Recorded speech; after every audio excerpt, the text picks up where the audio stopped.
Welcome to Tail Learn Code. Here there will be tales about software development, learning from each other, code to build solutions. And now your host, Chad Green. Thank you. That's actually right where I said now. That's when I'll actually, when I do the recording, that's where I'll have it start. But so yeah, I was telling, so I stream every day during lunch, and I need to move 50 million records, almost 51 million records, from a SQL Server to Azure Storage, and that's obviously a couple records, right?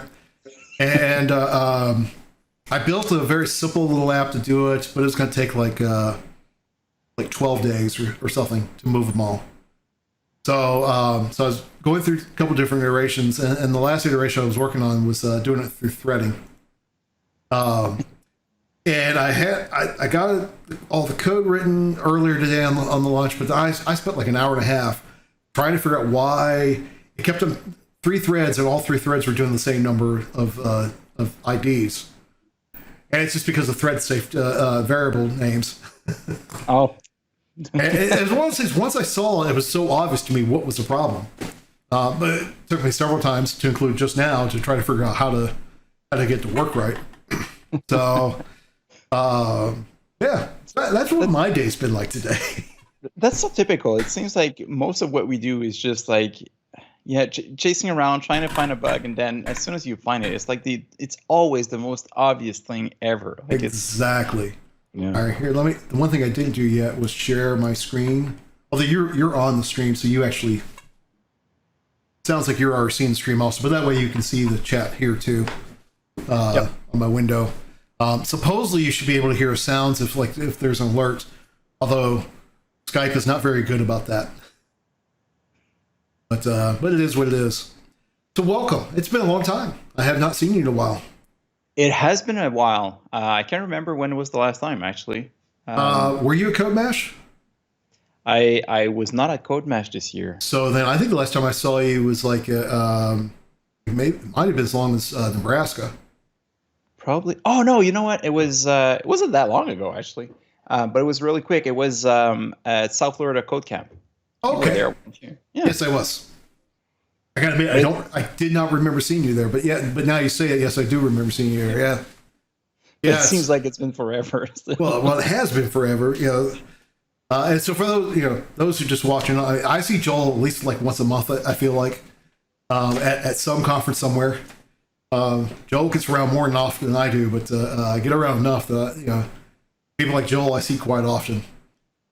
So I don't know about you, but that was my last in-person conference with South Florida. Same for me. Yeah. Same for me. As I came back and everything was closed down the following week. So. Yeah. I mean, well, even while we were there, I mean, everyone was like, "Yeah, maybe we shouldn't even been there," right? I mean, it was, and that was February 29th, right? I mean, it's, and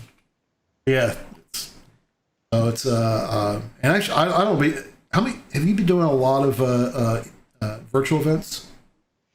I've been doing more and more. Obviously, a lot of events are now switching over to a virtual format. So I've been doing quite a bit of them, especially in the last few weeks, as people are starting to get better at converting the original.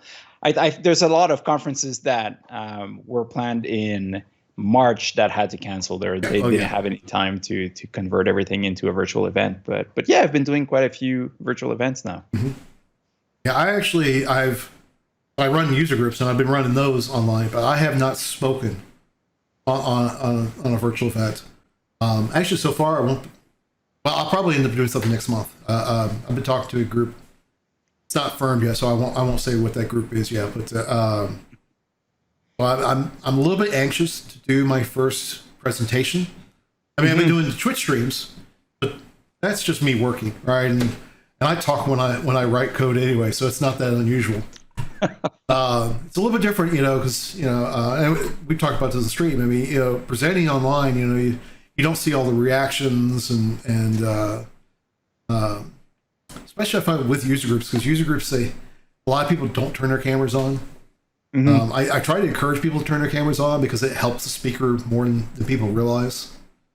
Uh, but yeah. No, it is definitely not the same. And I try to do most of my talks that were originally accepted at conferences. I try to make them interactive as much as I can, and get some people from the audience to participate as I do different things. So I kind of have all of this scripted, but it just doesn't work in a virtual format. Right. So it's really hard to gauge what's going on and try to get people engaged in some shape or form. So yeah, I'm trying to figure that out because actually I meant to watch some of y'all's workshops during Code PaLOusa. Because I can't say where yet, but I will later this year. And it'll be announced tomorrow, but I promise not to say anything. But later this year, I will be doing an all-day workshop, an 8-hour workshop. I'm a little bit apprehensive about it. I've given this workshop before, although I'm rewriting it this year. I'm completely rewriting it. Well, 70% rewrite. So I'm a little bit apprehensive about that because it's number one, it's on graph databases. Which a lot of people don't know about to begin with, and so there's a lot of instruction up front before we even get to the interactive parts. So to include, like the one time I've done this workshop 2 or 3 times, at least 2 times. I think I've done it 3, but only once as an all-day workshop. And like the all-day workshop, most of the morning was me doing instructional. So I know I have to change that because I've got to break it up more. Because no one wants to listen to me for 4 hours straight, talk. On a video. On a video, yes, exactly. I can do it. But, so, yeah. Like I said, but sure enough, kind of skipping ahead with my questions, but you'll be doing a half-day workshop, so it's, but that's actually... Still working on the format there. We're trying to figure out what we can do. So we're definitely gonna have some of my colleagues to help out and participate there. But actually, it's later down my interview question. Let me start where I usually start. That's good. That's good. Well, the funny part, so for me, this is like my 7th or 8th interview I've done. So I'm getting more and more used to them now. But so. I bet you're Joel Lord, but so who is Joel Lord? Quickly describe who you are. That's a hard question. I wouldn't know where to start. Well, you can start off. You work for Red Hat, and well, thank you. I work at Red Hat. I work as a developer advocate for Red Hat. I've been doing developer relations in different shapes and for a few years now, 4 years maybe. And now that's my full-time job. So I spend a lot of time traveling, a lot of time meeting with users at various conferences and user groups and meetups, and obviously not as much anymore, but a lot in virtual events nowadays. So that's kind of my day-to-day job. So I work mainly for the OpenShift product, which is a Kubernetes distribution by Red Hat. And I'm learning everything I can about Kubernetes. That's been my main focus over the last year. So I come from a developer background. I've been doing software development, pure software development, since the last millennium, and I've been used to that way of programming where you just write down all of your code and then you ship that back to the customer, and they take care of it. And I just didn't care about anything at the point where, as long as it runs on my local machine, I didn't care about it. So this whole new DevOps world is all new to me, and it's been quite an interesting experience. So I've been spending a lot of time there in the last year. Cool. Yeah, that's definitely one of the benefits you have. You have more time than some of us else do, but that's the benefit of youth in speaking, right? Because we all get to benefit from what you learn and such. It's definitely a great job. I love it so much, and ever since I started doing it. And the really fun part about the job is that I'm actually paid to learn a lot of stuff and spending a lot of time to explore it. And then I try to find ways to explain it in simpler words sometimes, and try to make that that learning curve that I had a little bit, or not as steep for other people. So I try to go to conferences and explain those concepts in a way that would have made sense to me when I started learning it. But it's nice to always be learning, and then sharing all of that knowledge is great too. Yeah. Well, sure enough, I will tell you, I actually got some praise about you earlier today.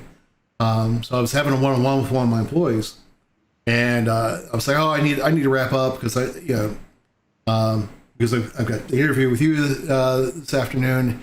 He said, oh yeah, I saw you mentioned on Twitter. It's like I've been following Joel for a long time. So he saw you. I forgot the name of the conference, but I remember it was in Texas, and basically you did something with Node and Arduino, and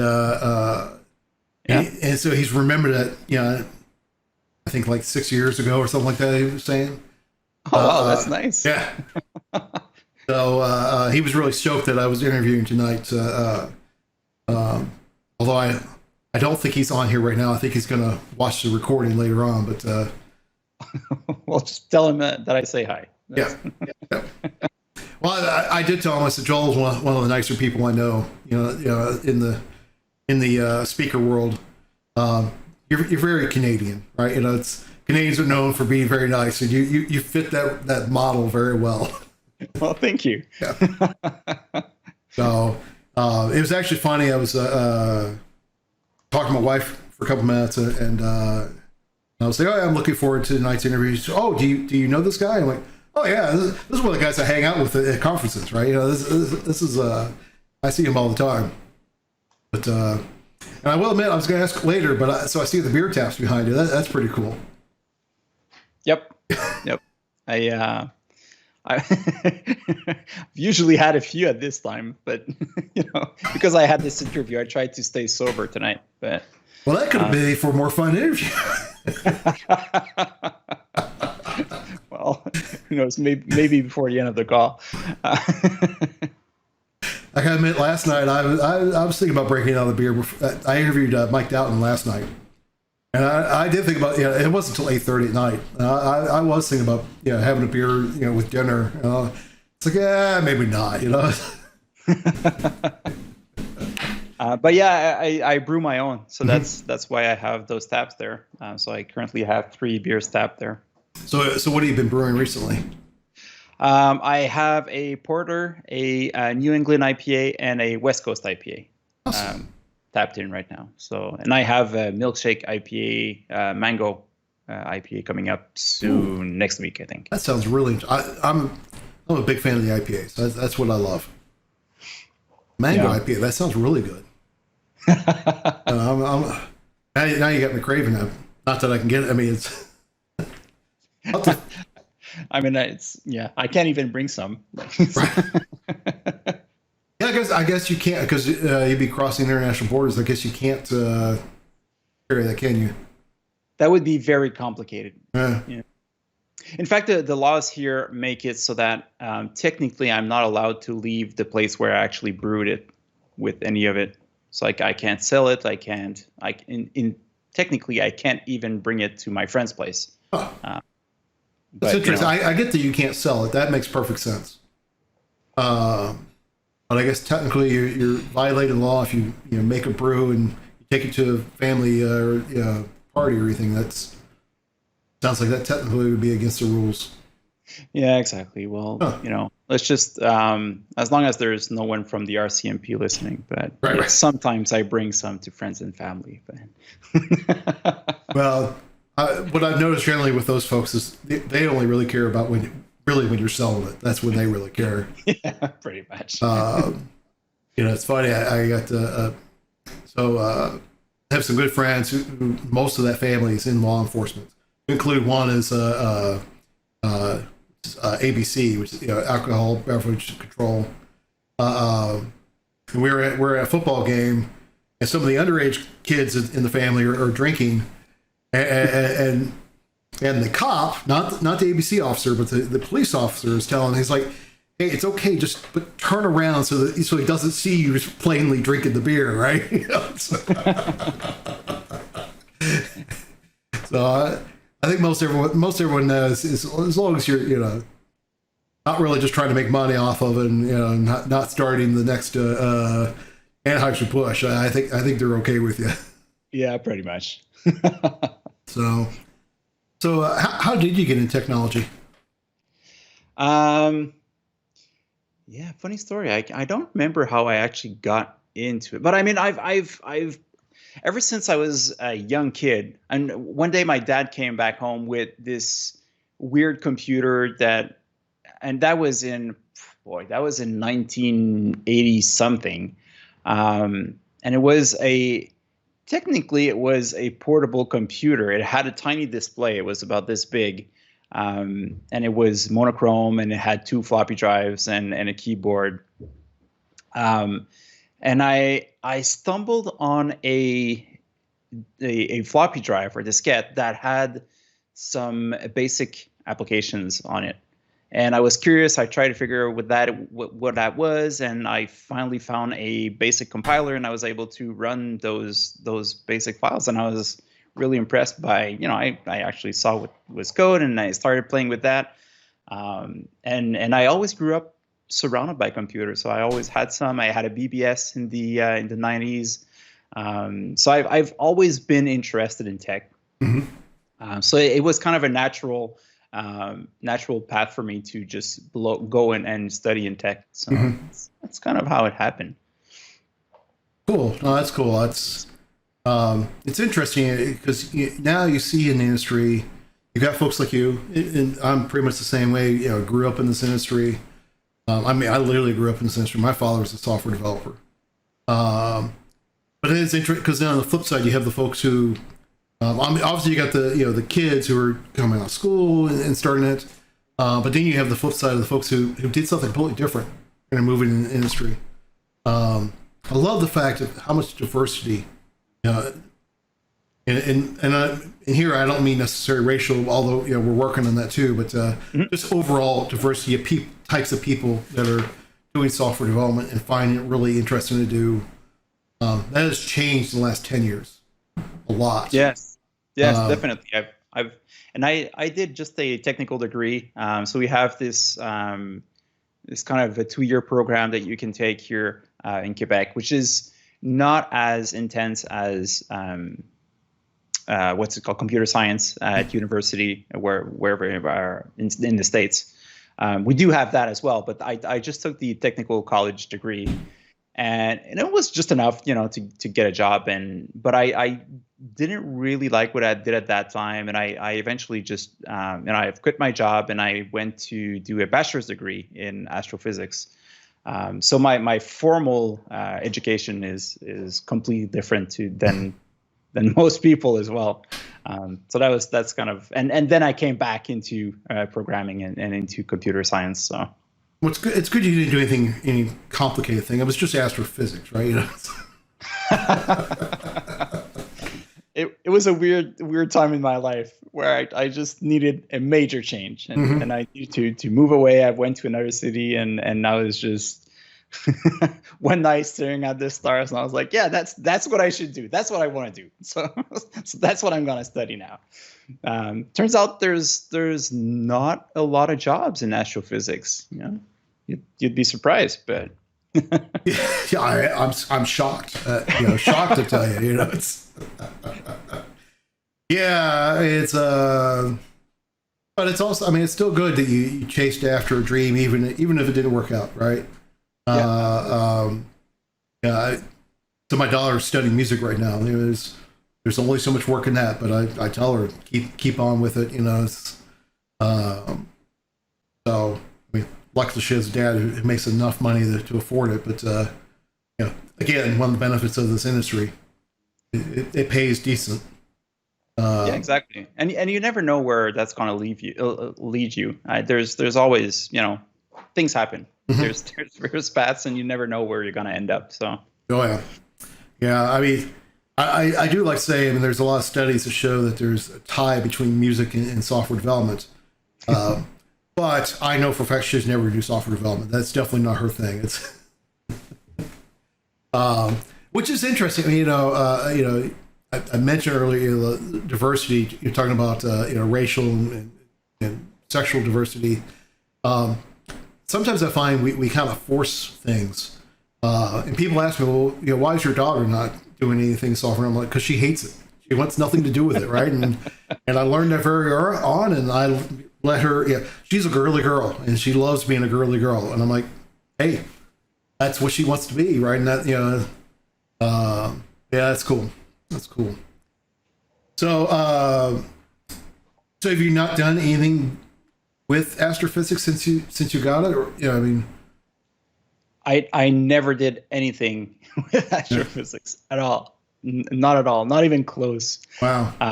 Yeah, but when I was there, I met this prof, and he did computational astrophysics, which was really interesting to me, and I was like, this is some really, really cool stuff, really interesting things that he did. So he basically wrote, because obviously you can't experiment anything in astrophysics, right? You can't experiment two stars colliding. You just have to wait a million years and be lucky that you're actually looking at the right place, and then you might see something. So the way for doing some experiments was through simulations. So that's actually what he did, and I worked with him for a full summer, and he was really happy to have a student that actually knew how to program, because for all of his other students, and he hired mostly grad students, but I was the exception, and it was really nice for him because he didn't have to teach me all of that. I already knew that, so he just needed to talk about what his passion was, and that was the stars, and I was able to code everything and make sure it actually worked. So it was a lot of fun. That's when I saw the potential for programming, and how, because what I used to do before that was a lot of work with the government and a lot of just database entries, and just a form to input some data in a database. And it was, for my 20-year-old self, it was not the most exciting work. Mm-hmm. But stumbling on that work that he did was fascinating, and it was so much fun, and it showed me all the different possibilities and all the different things that you can actually do with programming. So that's the main outcome that I got out of it. I ended up never doing anything that was related to astrophysics, or I'm still doing, forms for entering data in a database, essentially, because I do web programming now. But still, it showed me the possibilities, and it showed me how it can actually be a lot of fun. So that was a nice thing. Yeah, it is, because most of us, that's what we're doing. We're doing CRUD work, right? I mean, it's different creative ways of doing CRUD work. For the most part, we're doing CRUD work, but it is pretty neat when you get to do something different, right? And something that's one of the projects I look fondly upon is I was doing a contract for it was a chemical company that made peptides, but also made robots do medical studies with peptides. And the whole idea of combine different peptides to build amino acids, but to experiment with different amino acids. And that was some really interesting. I mean, there was always the normal CRUD, right? Okay, you're going to take this peptide, that peptide, and combine them together, right? You do all, so there was that CRUD piece of it, but there was also the computational work we were doing with it, right? What was the tree look like? The amino acid tree look like? That was a lot of fun, right? It was that's really cool. Half the time I had no idea what we were doing, right? I needed the doctors in the room to explain to me, or at least explain enough so I could write the code for it. But it was really neat to see it, and even cooler is eventually it would also control the robots that were then doing these instructions. Of course, this is back in VB6 days, so that was interesting to get VB6 to do that. Yeah, I guess. Because on top of it, I also proved you could do pointers in VB6, which you're not supposed to do pointers in VB6. You're not supposed to even know there is such thing as pointers, right? It's supposed to all be hidden from you. But controlling a robot, you needed memory. You had to manage the memory down to the pointer. So that was, like I say, it's fun when you get to do those different kind of projects. For sure. So I think we got to hear what excites you about your career, because I mean you're getting to learn everything. But I mean, do you find some of the challenges? Well, learning all the things. Oh, that's a simple answer. It's exciting but challenging, right? Yeah, I get that. Yeah. No, it's definitely a lot of fun, but it can also be really hard in trying to understand things and trying to find ways to explain that so that people can actually understand it. And so that can be challenging. I mean, I guess that's one of the big challenges. And yeah, dealing with YouTube comments, that's probably the biggest challenge. trying to find a better way to phrase it. But yeah, but I mean, I really love my job. I'm so happy that I found this this career that really suits me well, and it's perfect for me. It's exactly the type of thing that I wanted to do for the longest time. The first time I saw that job description, that was a few years ago, and I never actually got the job at that point. But I read the job description and I was like, really, is that really a job? Like, right. People are getting paid to do that. So I mean, all the benefits from it by far outweigh the little challenges that we have and the little things that can happen. Like YouTube comments and so on. But yeah, I mean, it is still not an easy job. Learning all the time can be hard.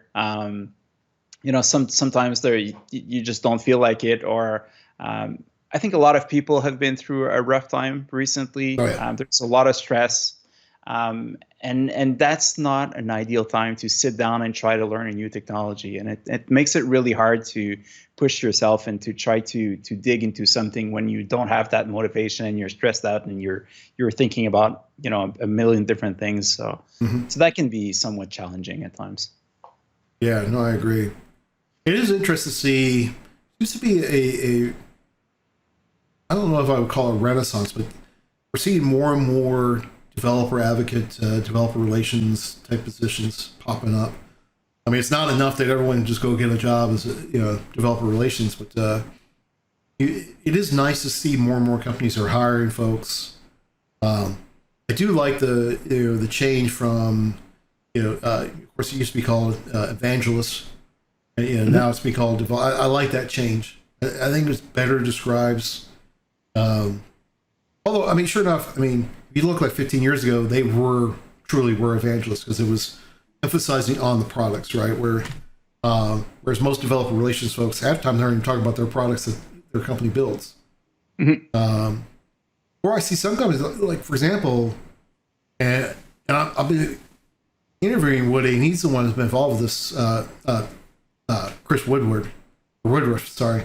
Yep. But Quicken is starting to with developer relations. So I was like, wow, I'm curious to see. Now they put it on hold because of the pandemic, but I remember when I saw that on Twitter, I was like, okay, I got to know what exactly does the developer relations do for a regular company, right? Not their products.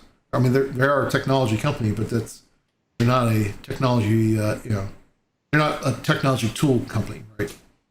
But like for example, and again, not that I'm looking, but I look to see what's out there, and you're seeing more and more companies are adding those kind of spots, which is really cool. Yeah, and it's funny because I actually saw a tweet by Woody, and Chris DeMars just joined the team as well. I did see that, yeah.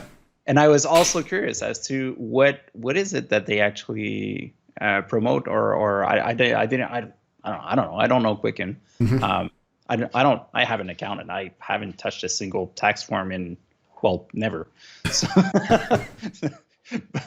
So I was wondering if they have an API or if they have something that they're trying to showcase. Well, no, so it's actually two different companies, right? So like the tax form stuff, that's actually Intuit, which has the Quicken product, and then so Quicken Home Loans, which is so when we're talking about Quicken, that's who we're talking about, because they're just mortgages. Oh, right. Yeah. So, but I mean, for those who don't, I mean, Quicken Loans, right, has built this massive technology team based out of Detroit, but people work from all over. I don't know about all over the world, but definitely all over the country. Mm-hmm. And they've definitely taken the attitude, of hiring, the best people. All right. I mean, and they don't really care where the person's at. If you fit in their team, they're going to find a place for you. It's been interesting to see that company grow over the last like 5 or 6 years. Yeah, I saw that tweet earlier from it was from Joe who tweeted about Chris joining the team, and I was like, oh, I'm curious what exactly he'll be doing, other than drinking beer. And that sounds bad. I mean, I do mean in the after hours, right? Not during work. Yeah. Well, you're telling that to the guy that has 3 tabs in his own office, but who said normally he'd be already having a couple already? So yes. No, I'm trying to think of what this. I mean, Chris is a great guy, right? So I was trying to think what's the appropriate way to put it. He's a fun guy. He is. Yeah, it's another fun person to be around at conferences and such. Yeah, and he also does a lot of them. So. Yes, he does. Although, well, one thing I'm curious about him joining. I mean, sure, not just needs to turn it into Chris DeMar's show, but I actually remember seeing him say early on in the pandemic that he was not going to submit to conferences until this was over with. Just because when I read through, reading between the lines, he was getting tired of all the conferences canceling, because that was when all the conferences were still canceling. Mm-hmm. Because I mean, that was a hard time. I mean, I must have had like a dozen CFP submissions that we're just going to cancel, which I completely understood. I didn't know what we were going to do with Code PaLOusa for a while. I mean, it was a hard decision. Yeah. Actually, it was because so many were canceling. I was determined we were going to have our event, even if it could only be in person, or not in person, but online. Mm-hmm. But that seems like a good transition. Let's talk about Code PaLOusa, right? So you're going to be busy all 3 days. I think I have a break during day 2, but I'll be busy day 1 and 3. So. Oh, okay. Oh, did I schedule you 2 times on last day? I think so. I think so. Well, I hope you're happy with that, because that's not what I meant to do.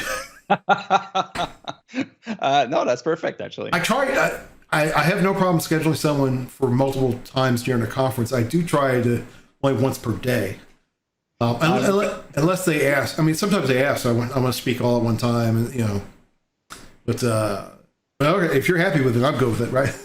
I'm opening up the schedule right now just to check. I mean, it's possible. I do try to. I wrote down this. I wrote down what you're talking about. I didn't write down the times. But Yep. Yeah, two talks Friday, 1 talk on, and the workshop on Wednesday. Yeah. That's perfect. That's a perfect schedule, actually. Cool. So I mean, let's talk about each one of these talks. I mean, let's start off with your workshop. We were talking about you were going to get some of your other Red Hat folks in to help out, but I mean, that's going to be a hands-on intro to Kubernetes in OpenShift for developers. And I mean, the title was what sold it. Right? I mean, as far as when we were picking sessions. Because I know as a developer, I personally don't have a good enough understanding of Kubernetes. I think more and more people are getting an understanding of it. I definitely notice that going around. It's not enough, but I mean, so other than obviously an introduction, I mean, what are people going to get out of that workshop? Yeah, well, a little bit like I said earlier, right? I come from this background where I was a pure 100% developer, and like the biggest deployment that I did in my life was to upload files onto an FTP server, and that's about it. So that's what I'm used to, or that's how I was used to do things. So really what we want to do is to show people how to actually use Kubernetes, but using things that developers would be a little bit more familiar with. We will, for this workshop, because it's a half day, I'm assuming that developers are comfortable with containers. So that's the base that we're looking for. And then we're going to introduce some of the basic concepts. So at least the main goal when I do a talk, like a 1 hour talk about Kubernetes, which is definitely not enough to cover, and even half a day is not enough to cover Kubernetes. Sure. But what I'm hoping that people will get is enough knowledge so that they can actually start Googling stuff. So there's a lot of vocabulary very specific to Kubernetes. There's a lot of way of doing things, and there's like getting your first application deployed in a Kubernetes cluster is a little bit challenging because there's all those concepts that you need to learn about.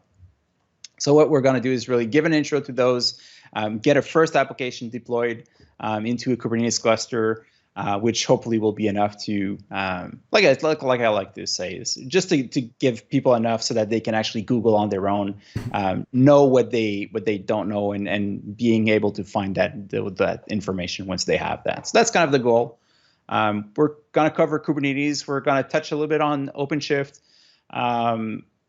I don't like to do sales pitch, right? We're not trying to force people to use OpenShift, but there's a lot of nice little add-ons, and we will show how it can actually help during for the developers how to use and deploy applications into a cluster. So it'll be mostly Kubernetes and a little bit about OpenShift at the end. Well, so you say you don't like to advertise, but let's talk real quick about OpenShift. I mean, what's like your favorite thing that OpenShift adds to Kubernetes? To me, it's by far the developer console, which is just a very nice UI that kind of shows everything, and everything is so you don't need to actually write some YAML files, which is great. So there's a lot of and I work for a Linux company. I use Linux all the time, but I still don't like the CLI that much. I mean, it can be convenient for different things, but sometimes having a nice UI, if you need to do a little change and tweak some little things, that nice UI is great. So that was definitely the first thing that I found that was really attractive to me. And then there's a lot of different things that I'm starting to, as I'm learning more and more about Kubernetes. I try to do things sometimes, and then I realize that, oh no, that's an OpenShift feature, so I can't really do that in an OpenShift cluster without having to jump through a bunch of loops. All the things with the operators and how they're easily integrated within the product, it makes it very easy to extend on the Kubernetes platform, which is a little bit more tricky when you're using plain vanilla Kubernetes. But you can always do both. Like it's a Kubernetes distribution, so everything that you have there can actually be transported into a Kubernetes cluster, but it just makes everything a little bit easier. Mm-hmm. No, that sounds really cool. I have a feeling I might be having one or two of my team attend that workshop. We're not doing well. Actually, we've got our first container thing going out. It's supposed to go to test like this week or next week, I guess. That'll be the first thing we've done in containers. Everything, all our stuff's just sitting in boxes right now. Yep. But, we're trying to separate some things out, and yeah. No, so like I said, I'm really looking forward to that. So then, so your two talks. Here's obviously kind of a play on, kind of a continuation, but so containerization for software developers. I think we can kind of figure out what you're going to speak about in that hour. I will say sometimes I hate the fact that workshops are first, because like a talk like that would be a good talk to go to and say, oh, I want to learn more about this, a 4-hour workshop.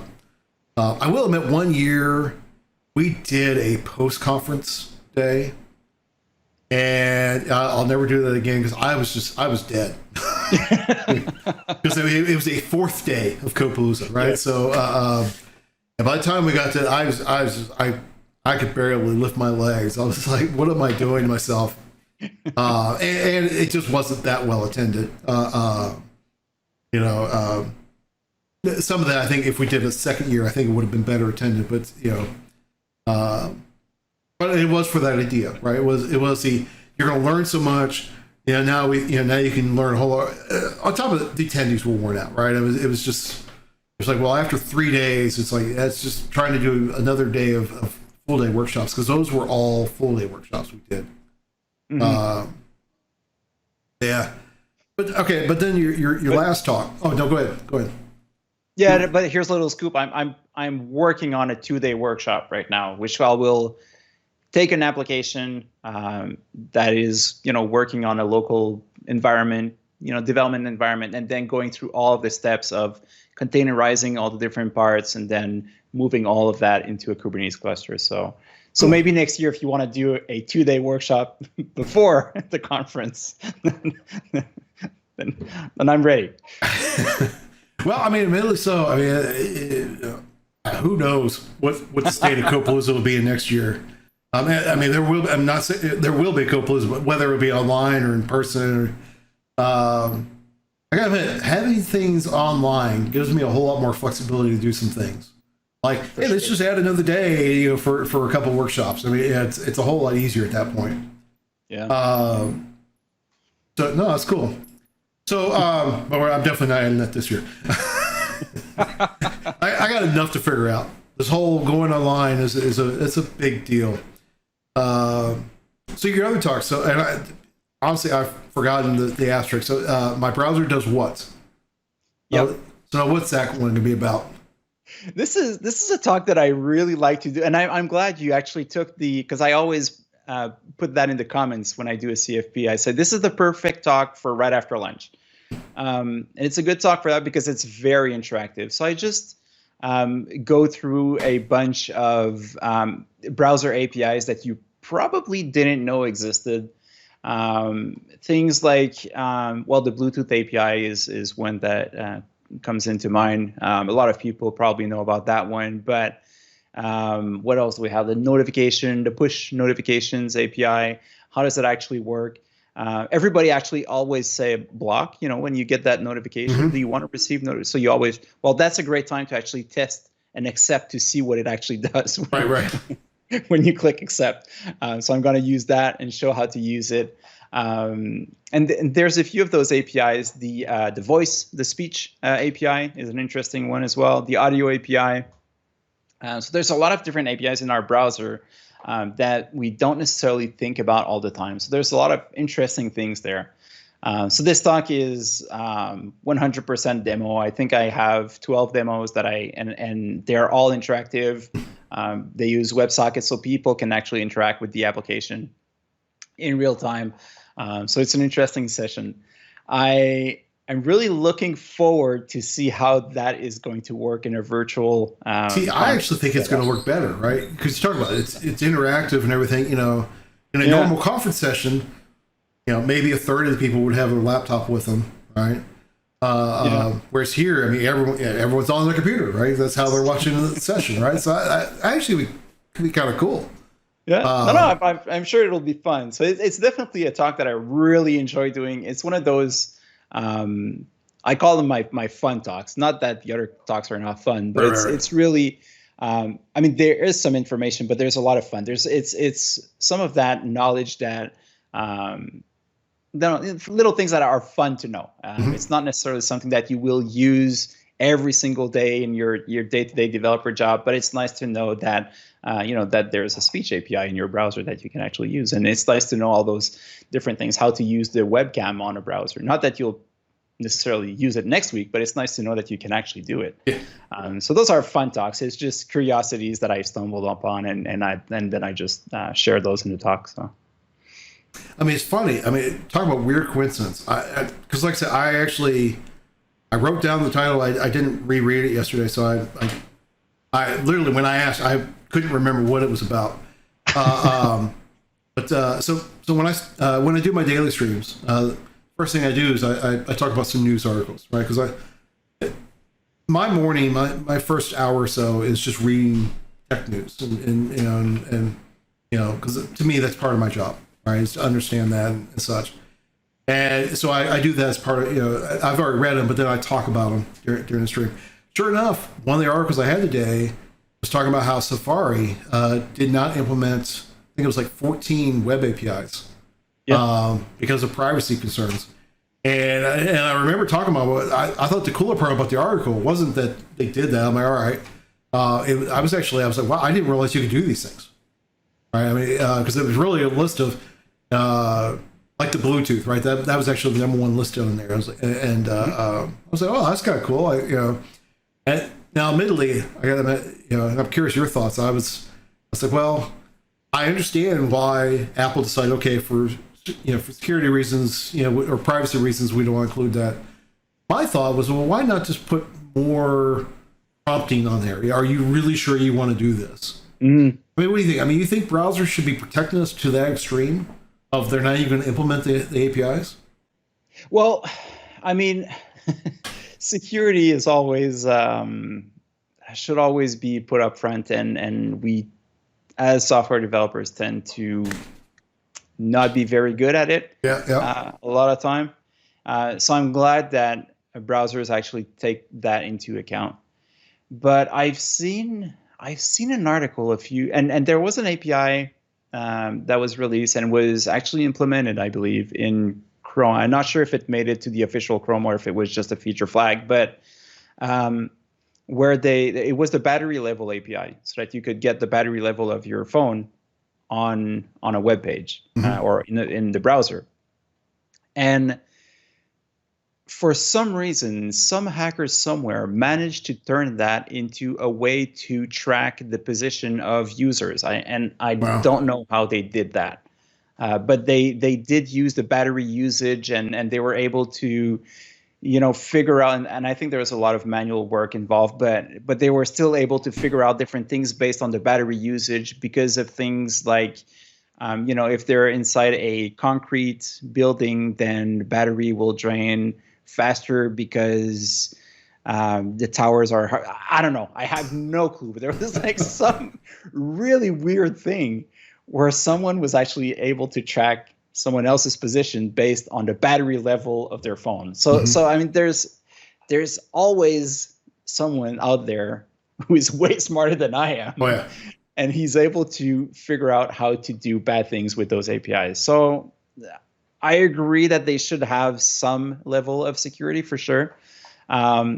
Most of the APIs now, they actually you need to have an interaction with the web page. So the user has to click somewhere that will trigger the alert box from your browser asking you if you want to do it, and then you have to accept that. So stuff like the geolocation API, we've all seen it. You actually have to click on, use my position if you want to see something. And then there's going to be a pop-up that will ask you if you are absolutely sure that you want to share your location with that website. And I think that's important. I that's the very minimum. But then users will be users, and there's always going to be someone just blindly accepting. Oh, right? yeah. I mean, like I said, we talked a little bit about on stream this morning, and I was like, well, I kind of wonder, what if they just did like the example I used. So I'm just about to go buy the Philips Hue lights because we're about to change the lights in our house to Philips Hue. So you have the hub, and you control everything, you can set the scenes, all that kind of stuff. And when I was reading that article, I'm like, well, I could see, because obviously you wouldn't be able to do that on a browser, right? I'm like, well, actually, I could see where that could be useful. I could just get on a browser and maybe turn on my lights because someone's coming to my house or what have you. Maybe I didn't have access to the app that could do that. Actually, I'm not even sure. I haven't gotten these yet. I mean, like I said, I'm getting ready to buy them. I don't know if the app works when you're away from the house. Yeah. I know I have some Wemos, and I know that app will only work when you're in the house because it has to be because it's on the same Wi-Fi, so it's working that way. The reason why I'm not staying with Wemos is because they don't work very well. So, but I've been reading up on the Philips Hue. They look like they'll work really nicely. And plus, I like the fact that with those, it's light bulbs you're switching out, and so it's you're not having to control a switch, which that's hard to get working right. Mm-hmm. But and it's fun. I love smart home stuff, and I used to own a house a few years back, and I automated a bunch of things around the place, and I had to sell the house, and we moved to Toronto, and There's no way I could afford a home in Toronto, so we lived in a smaller apartment. And then there's not a lot of need for automating stuff when you're living in an 800 square feet space, right? But we just bought a new house and we're moving in 5 weeks now. Awesome. So I'm just getting ready. I'm getting really excited about automating everything again. And it was all those little things that we had. And that's where the magic of automation, right? It's when you don't even realize that things happen. So when we opened the door from the home to the garage, it would automatically turn on the lights. And we never even thought about, finding a switch, because it was just automatic, and we just open the door, lights would go on, we'd go grab whatever we wanted and come back and close the door and the light would go out. And we would never think about that. But there was like 3 steps to actually get into the garage. And at some point, I don't know, I think there was a thunderstorm and my browser got reset, and then some of my hub was not working for some reason. And I actually went downstairs and I opened up the garage door, started going down the stairs, and I almost, almost stumbled down the stairs, and I was like, wait a minute, something's wrong. And it took me a second to realize that the lights were off, and I was so used to it. And then I realized like how, it was just easy, and it gets, when it gets part of your day-to-day life, it's great. When it gets in the way though, it's not as much fun. So when I got excited and I bought like smart bulbs everywhere, and I installed one in our master bedroom, and I was very excited, and I wanted to show that to my wife, and I was like, hey, let me show you. And then I needed to, get my phone out and then find the application and then open up the app. And then from the app, I was able to actually turn off the light. And I was very excited to show that to her. And she was like, what's wrong with the switch? Right. Yes. Why do we need all of that? So sometimes it needs to be transparent, and when it doesn't get in the way, it's great. Well, luckily, I mean, so we do have Google Home throughout the house. Yeah. So I'll be able to control it with that, which will be nice. Although I'm the only one who ever uses the Google Home. It doesn't actually understand my wife very well. Oh, really? Well, partially because she yells at it. Just talk to it in a normal voice. She's like, well, it doesn't understand me. Well, you yelling at it doesn't help it, right? I'm Canadian, and I'm very polite with it. And sometimes, I'll do some requests and I'll say thank you, and she responds, or the Google Home responds, oh, that is so Canadian of you. I've never heard that one, but I've heard it. I was raised right.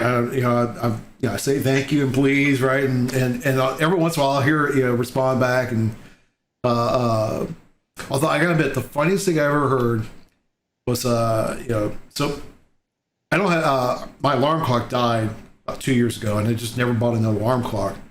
So I wake up, I have no idea what time it is. All right. And one morning I slept in, and it was I woke up about 10:30 or so. And I woke up and I roll over and I'm like, hey Google, what time is it? And it was like, oh, it's 10:34 or whatever. And I'm like, oh crap. And it was like, oh, that's not good. It was a response. I busted out laughing. I was like, that's hilarious. It's I like the fact how they program some of that in there to make it a little bit more fun. Yeah. So, but I'm surprised that one of the things and that's why I switched to Google Home. But it sometimes when I get tired, my French accent comes out a little bit stronger, or if I've had a beer too many, and it will still understand everything. Like it's great. It's most of the time it gets what I say, and I was really impressed the other day because I didn't even think about it, but I asked it something in French. Just because I spend so much time speaking French nowadays, right, because I don't travel anymore. And I just asked it something like it was some math operation, like, oh, give me 224 divided by 6. And even in French, it actually picked it up and it answered me in French. And I was like, oh, wow. Like it was just flawless, and it just did it. So I was really impressed with that. So it's good with accents and multiple languages. Yeah. Although apparently my wife's accent's not very good at. But I think you can actually specify what's your accent, and it helps. Like there is some setting somewhere. I think there is something like that. And the one, you can also train it. And I've never had her do the training part. Like I said, we're about to get these lights, and I will at that point I will get her trained more on it. Because otherwise, what's going to happen is I'm going to walk in the room, she's going to flip the physical switch off, and I'm not going to be. I'm like, why is my lights not coming on? And it was because the physical switch is turned off, right? Because that's the one problem about the nice part about the light bulb ones is you don't have to deal with the switches. The bad part about the light bulb ones, you have to deal with the switches, right? It's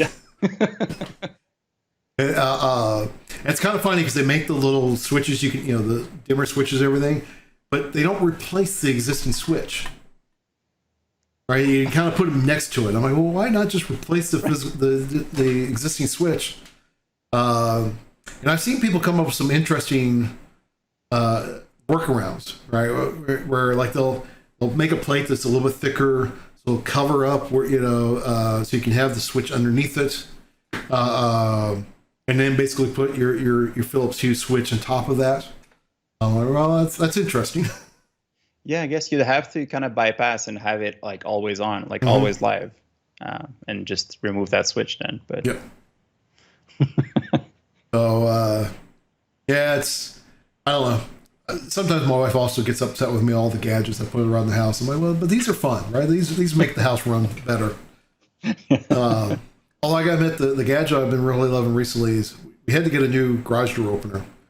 And you would think, okay, well, what's the big deal about the garage door opener? And actually, there's nothing special about the opener itself, but it's DC operated instead of AC operated. And it is like a million times quieter. It makes no noise whatsoever. And when the guy finished installing it, and it's going and barely making any noise, and then he's like, he's like, that's not the garage door opener, that's your garage door making noise now, right? Yeah. And he was like, yeah, and actually, if you replace the wheels with nylon wheels, you won't even hear that. And I asked, it was like $200. I'm like, I might do that. Just because, right? I don't need it, right? It's but it's interesting how loud the garage door is, and you don't even realize it until you have something different. So it was funny because the way how it used to be, when you were upstairs, you could hear it, because you were right above the garage. Now you don't even hear it. Oh, that's great. So it's yeah. So it's the little things, right? And is it smart? Like, can you operate it with your Google Home? It is not.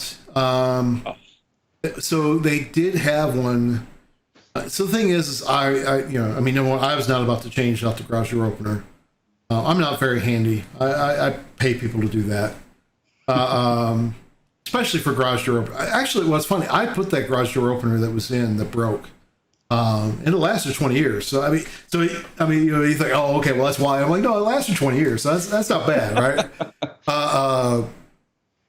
And weird thing, the sprocket broke on it, right? And which was funny because they were like, oh, he's like, well, we can replace that. Because I brought in an actual garage door place. Like, yeah, we can replace that, but that was going to be a couple $100. I'm like, okay, well, that doesn't make any sense. Yeah. Pay a couple $100 for a 20-year-old garage door opener. So long story short, to get the one that had the smart controls, it was going to be like another $200. I'm like, I'm not paying $200 for that. Now, we're about to change our alarm system, which ties into the Google Home or Alexa, but also ties into the Philips Hues, which that's part of the reason why I'm going with Philips Hues. But it also has the ability to do this, so it'll control your garage door from it. So I'm looking forward to having that. More than anything else, so my wife is one of these people who she's always worried whether or not we actually closed the door or turned off the oven or what have you, right? So she'll have that piece of knowledge of knowing, when we're waiting for us, oh yeah, the garage door is closed. I'm like, well, yeah, I knew that, but okay, now you know that, right? Because I can't actually imagine opening up the garage door, from 100 miles away, right? But it is nice to know that, if for some reason it was left open, and you can close it. Yeah, that's nice for sure. I always forget it, but yeah. So that I'm would not be saying very handy. I mean, I have left the house and came back. I'm like, oh, I thought I closed the garage door. I guess I didn't, right? But yeah. Of course, now I hardly ever leave the house, so I don't even know. Yeah. Well, there's that. It was bad. Last weekend I had to. I need to actually. I need to go grab something for dinner, and I actually took a drive just so I can get away from the house for a while. Took the long way to get my dinner. I did that last weekend actually. We went for all the liquor stores are state owned here, which is kind of nice because you have access to the inventory of the whole province if you're looking for a specific product. And there's this one beer that was like, oh, I wish I had that one beer because it's really good. And I looked it up, and the only place was like about an hour and a half away from us. I was like, we should totally go grab some beer over there. So we took the car, drove like 3 hours just to grab 2 cans of beer. But it was nice. It was nice to actually get outside of the home and to actually drive somewhere and go somewhere. And it was just, I don't know, it was nice. It was a nice little road trip that we did. So. I would say my dinner run was not that long, right? I mean, I drove like 15 miles out of my way, but because I happen to be where I live, I'm right on the border of where all the country roads are, so which is nice. So I mean, literally, I go about half a mile, and I'm out of the country. And so nice windy roads going, where you don't have to worry about police officers. Not that I wasn't going that fast anyways, but actually it's funny. I drive a Miata now, and which is part of the whole thing. I bought a Miata in November, right? And of course now I barely get a chance to actually enjoy it. But the fun part about the Miatas is, so before that I was driving a big old Challenger, right? So, yeah, remember that one. And what I've told people since then, I was like, well, here's the thing. The Challenger was a blast, right? It was a fun car to drive. But it was also really easy to get in trouble with that car. Legally and, just in the fact there's so much power in that thing. The Miata, you have a blast and you're doing 35. Right? So it's just a different experience, right? Because you're literally on the ground. And I mean, it's just handles so, it's just an amazing little car. But hence, I mean, I had spent the whole week. I didn't leave the house the whole week. I was like, all right, I got to get out of the house for, it was Friday afternoon. I'm like, all right, I just got to get out of the house for a little bit. But, yeah. So, we're talking about social life. I mean, how do you balance work life with social life? I mean, that's something I think a lot of us have a hard time with. Mm-hmm. Well, I don't anymore. But I mean, and that's one of the great things about my job. I think I am an introvert. I don't necessarily like spending a lot of time surrounded by people. But I spend half my time at conferences and going to those networking events and happy hours and what's not. But that's nice because I get to do a lot of that. And that's where I make all of my social connection, all of my, talking to people and spending all of that social time. And then when I come back home, I'll usually work on new material, creating some, writing some blog posts or putting up some video stuff, new video content. And all of that time is time that I have to myself. And I'll sit down on my computer, not talk to anyone. And I've been working from home for many years now. So I do have that very nice balance where I can spend time in a very social context with a lot of people, and I'll do 2 or 3 days of that, and then I'll come back home and just be quiet and alone and do a few days of that, and then of course weekends for family. So that was a nice balance. It's been a little bit harder recently, so I do kind of miss the social aspect that we had with conferences. I miss running into people. A lot of my friends are from all around the world, and there are people that just like you, that I see at conferences probably 6, 7, up to 10 times a year, which is more than my parents, I think. Yeah. So I mean, it's nice, and those are people that I do consider like my close friends, because we keep seeing each other, and it's always nice to have those connections. So I found it a little bit hard ever since the pandemic, and ever since we've been grounded for that reason. That's one challenge, but luckily we just moved back to Ottawa, which is where I grew up. So I'm closer to my family, and so I can actually spend time with some people. So it's so it's nice. Like I can actually go outside, but yeah, that's kind of how I balance things out. So I'm curious, because actually I think you're the first person out of the United States I've talked to in a long time. I mean, from what you've seen, I mean, how much difference is the pandemic in Canada as opposed to here in the United States? Other than here in the United States, we got a bunch of stupid people who won't wear their masks and so forth. But yeah, well, people wearing masks, I think that's kind of universal. Or I don't know. There's not a lot of people wearing masks here either. But people have been very respectful of social distancing. It kind of helped that we live in Canada, so we had snow till mid-May. So we don't go outside anyways. so the first few months were relatively easy. When they started opening up the parks, there was a week where just everybody was outside, and police started going out in parks and tell people, no, go back home. They closed the borders. They were really restricting the movements of the people. So that lasted for maybe 1 or 2 weeks, but then people got used to it, and most people, especially where I live, most people work for the government. I currently live next to Ottawa, so people all work from home, and there's just nobody nowhere. So schools have been closed very early on. They were closed, and they never opened up. So it's getting better.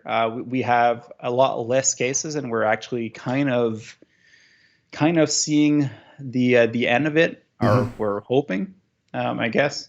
While what we see from the States kind of is a little bit scary. So I'd be curious to see how it's going from your point of view, because what we're seeing in the news is not necessarily good. Yeah. So interesting enough, Kentucky's actually been more conservative on all the rules, and it's played out very well. And by conservative, I mean as in being conservative in a traditional sense. A lot more restrictions, a lot more waiting to start things back up. I do find it interesting. I guess later this week, I think it's July 1st, swimming pools are supposed to open back up. I gotta admit, personally, I kind of wish they would just hold that off and not do that yet. Along with like groups of 50, we'll be able to get together. And admittedly, I kind of wish it would wait like another month. And I said I'm definitely all in for we need to get the economy back going.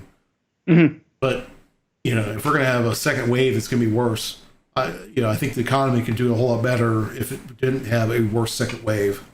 Yep. So I don't know. I sympathize with both sides of it, right? Because like I said, I'm going crazy, sitting around the house all the time. I should have traveled a half a dozen times at least since this all happened. I mean, at the very least, and that's if I didn't travel as much as like I did last year. I mean, kind of crazy. I'm sure you're in the same boat. I've got like, I think I've got like $3,000 in credits sitting at Delta right now, just flights that I couldn't take. And I'm about to get another one.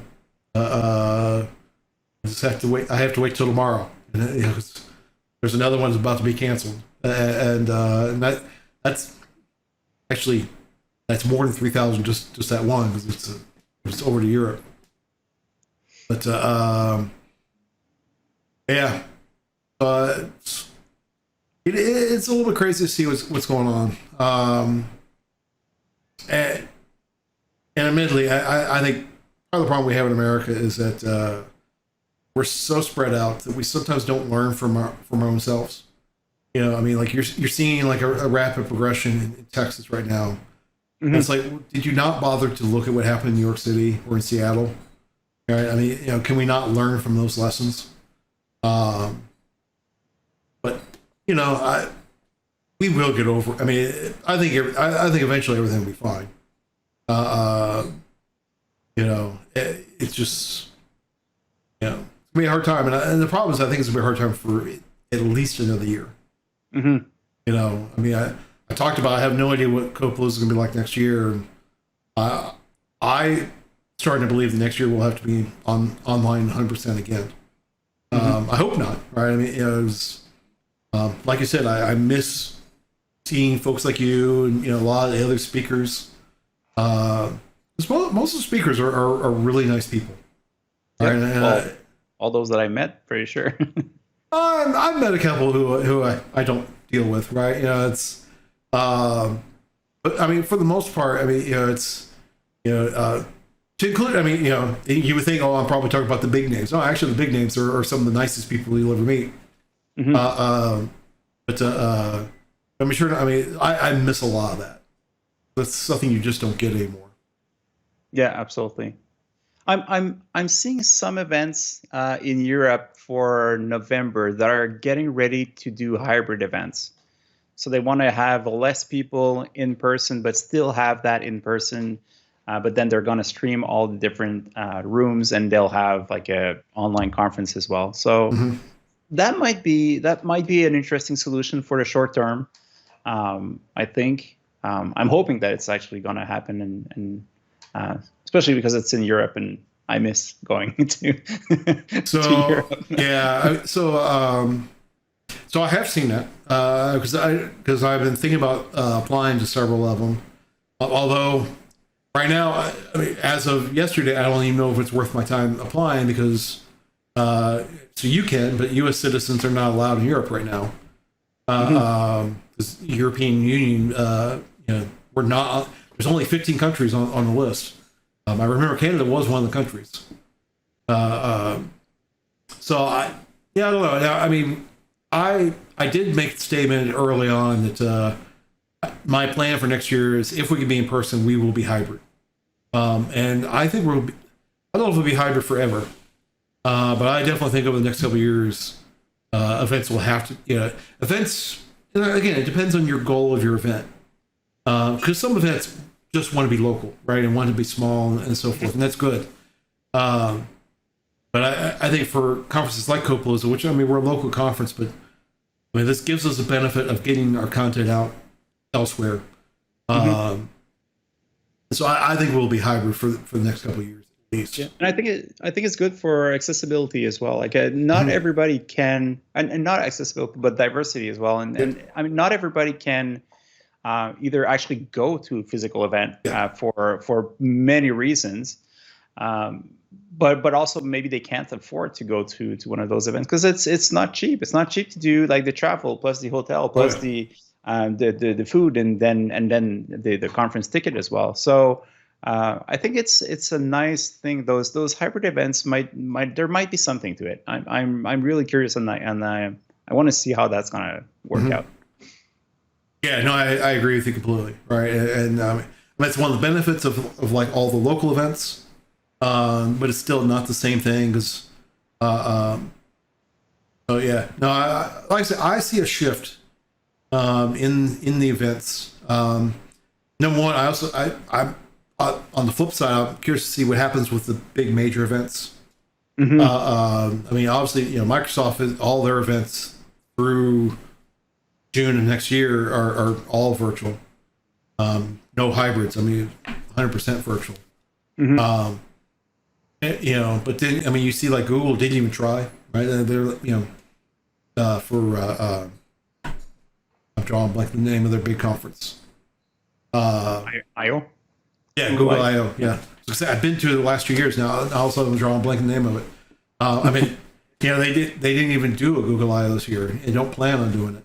But I mean, Microsoft did build online. WDC was online. I didn't attend that because that's not really. I have an Apple device, but I'm not an Apple developer. But I heard good things about it. I heard they did a good job.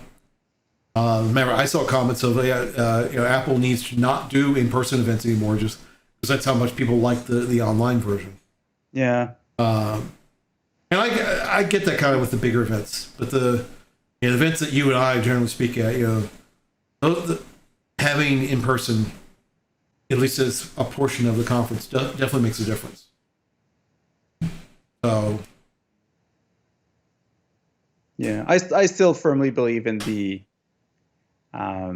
in real live events, the connection that you will make with other people, but also just I find it hard to follow a video presentation for like an hour. And I'll start doing something else, and I'll start. If I'm at a conference, I actually have to pay attention. Right. There's nothing else I can really do. So it's nice. It kind of forces me into, and it puts me into learning mode. And I think there's a lot of value in going there and spending a full day of just cramming up a bunch of stuff in your brain and just learning as much as you can and trying to get all of that information. It's exhausting. But I think it's in the hallway track, right? I mean, that's where you really learn. I mean, you learn a bunch from the sessions, but it's the hallway track that makes the big difference. I mean, that's why I don't attend many sessions. I mean, half the time I'm spending my time in the speaker room. The other half, I'm walking around, not going to sessions, but walking around because, again, I believe speakers shouldn't be just holed up in the speaker room all the time.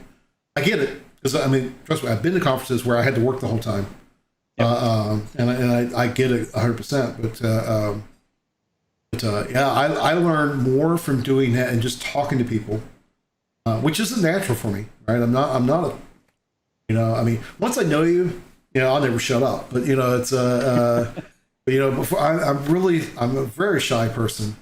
But I really do enjoy that. I force myself to speak to people. And I learned some, and I've told my last two employers, the reason why you should support me, even if not financially, but you should support me going to conferences, is how much I learn and all the connections I make. All right, so I mean, just a couple of months ago, we were dealing with something, and none of us on our team had dealt with that technology. And like, oh, well, I know Joe over here. Joe, he's the expert at that. Let me give Joe a call and see what if he can help out. And I'm literally making up names right now, but I mean, sure enough, Joe was able to help us out. And, we were saved a lot of time than us trying to figure it all out from scratch. And that'll be hard. I mean, Code PaLOusa, we're doing some things to try to simulate the hallway track. So I hope that makes a difference. I haven't seen that at a tech conference. So what do you have? What do you have in mind for the hallway track? So so the system we're going to be using has networking, and it's kind of more like a speed dating type thing. So you go into it, and you basically, I forget, I can set the times, but it's like you just randomly match with people, and you speak for like 5 minutes, right? And if you two find it interesting, you can then share contact information so you can talk later on, right? So there's that.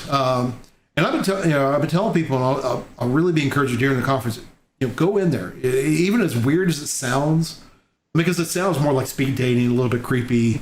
And sure enough, I mean, we will be monitoring that. Not to watch what people are saying, but to watch what people are saying, make sure people aren't harassing folks and such. But I'll definitely encourage that. But on top of it, the system we're using, they have a way for me to do open spaces, because sure enough, anyone could basically fire off a session. So we're going to formally, I'm going to use the tools to basically do open spaces online. And I love open spaces. I mean, again, something that, if a conference has open space, I will spend probably half my time in the open space circles. not necessarily conversating. Sometimes I'm just listening. So I'm hoping that will help people make new connections and have those conversations that you would normally have. And again, I'm trying to push a bunch of introverts to have conversations, right? Yeah. But I hope that makes a difference. Right? Yeah, we should organize something for lunch where you actually have to sit down with 5 other people and have lunch with them in front of your laptop. So sure enough, from lunch we actually, because I had to decide what to do about lunch, and like I've seen some of the virtual conferences, like they don't have a lunch break; they just go all the way through because you do it on your own. I decided I actually almost went longer. I think we're doing an hour and a half long lunch. And it was partially because I want people to take a break from the screen and actually get away from the computers, and with an hour and a half, that gives you some time to actually step away. And part of it is because, you do get burnout, right? You talked about it's hard to sit for an hour. Well, think about trying to sit for 8 hours, right? That's hard to do. So that's why we purposely, it's like I said, it's an hour and a half long lunch. I'm pretty sure it's an hour and a half. Now we're going to do some things during lunch because some people won't leave their computers, and don't want to. And I'm one of those folks, right? Like at the Microsoft MVP Summit, I did not leave my computer the whole day. I sat there through the whole thing. I just wanted to absorb as much as I could. So we're going to have like some special sessions. Also partially, because part of Code PaLOusa is to show off the city. So we're going to have sessions that'll help show off the city. So I'm talking with some folks here in town. So like we might have a tour of one of the local distilleries. Nice. Which one? I haven't. We're talking to a couple of different ones, but and I don't want to say yet because again, none of that's been confirmed yet. But there's several here right in town that we can do. Because there's Angel's Envy. Jim Beam has something here in town. Old Forester. Well, Angel's Envy. Angel Envy is the one that I visited when I was in Code PaLOusa 2 years ago, and they were really nice people. And it was the first time that I visited a distillery. That was quite an experience. So there's some really good ones here. Yeah. So we're talking about like that. I'll probably, the other thing I'm trying to work out is like a social event after hours. So we're actually going to be at the hotel, right? So we're going to have a command center at the hotel. And really the primary idea is, that way if there's a problem during everything, we're all together.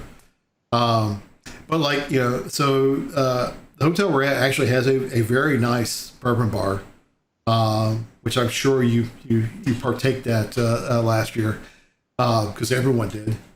And so I haven't talked to them yet, but I'm going to talk to them about doing something there. And for them, it's just going to be, I'll be giving them money. So why would they say no, right? Because I'm going to be buying drinks, right?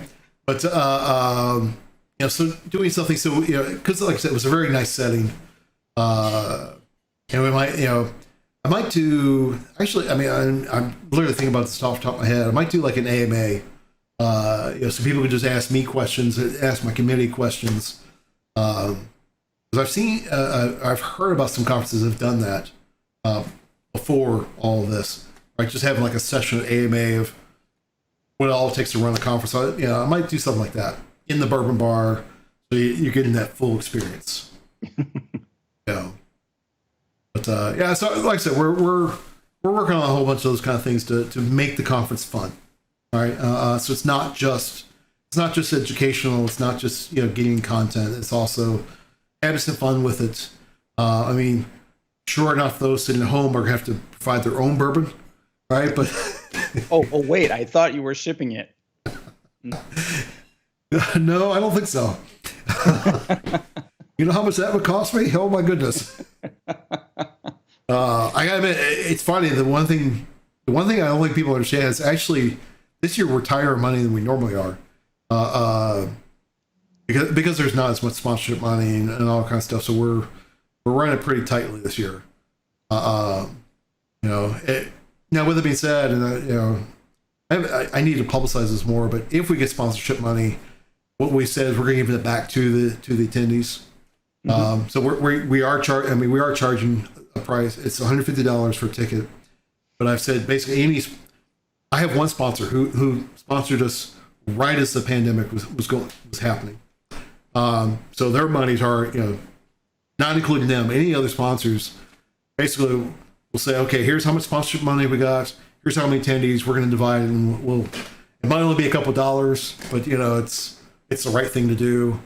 The cool part is I've heard from a lot of people, they say, I don't want your money back, right? Mm-hmm. Put it back into running the conference and which is great. But, I'm not going to encourage it, but I love when people say that. Because we use the money also to run all the other events we run. So it's the other events that are actually hurting more than anything else. The user groups and because those cost money to run.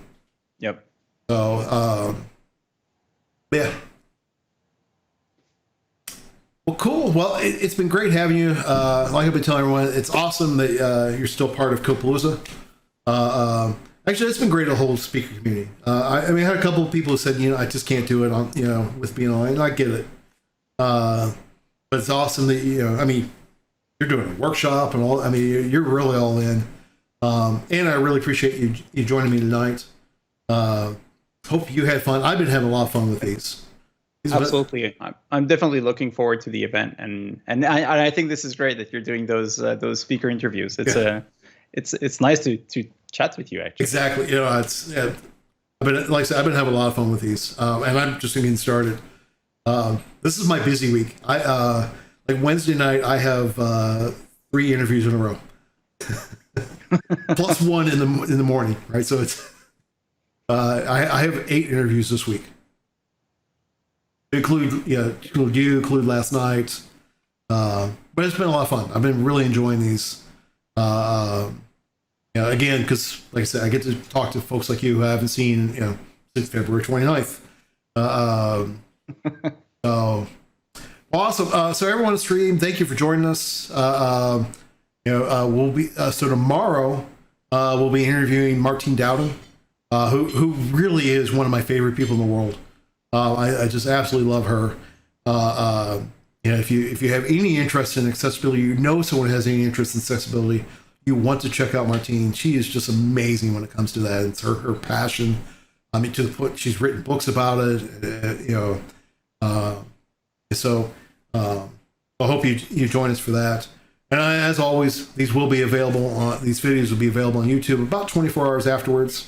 I don't want to get Twitch upset with me, and that's the rules with Twitch. You're not allowed to post it for 24 hours. Hence, and I'm small enough. They probably wouldn't bother with me, but at the same rate, I'm not chancing it. Well, 24 hours, not that much of a wait. Well, luckily YouTube makes it really nice because I can schedule the time it becomes public. But it's, I'm like, well, why would I? It's not like I have to do something special. I just literally click one button and tell it what time to make it public. So, all right. So I'm gonna go ahead. Let me end the stream. So thank you, everybody. Well, let me see if there's anyone to raid. Probably not. Oh, let's go ahead and let's raid Guy Royce. Guy Royce is actually streaming right now. I don't know what he's talking about, but he's also a speaker. Oh, he's getting ready to start. Well, I'm gonna still raid him, even though he won't even see that we're raiding him. I don't know. Do you do anything on Twitch? I don't do anything specifically, but I've participated on a few streams.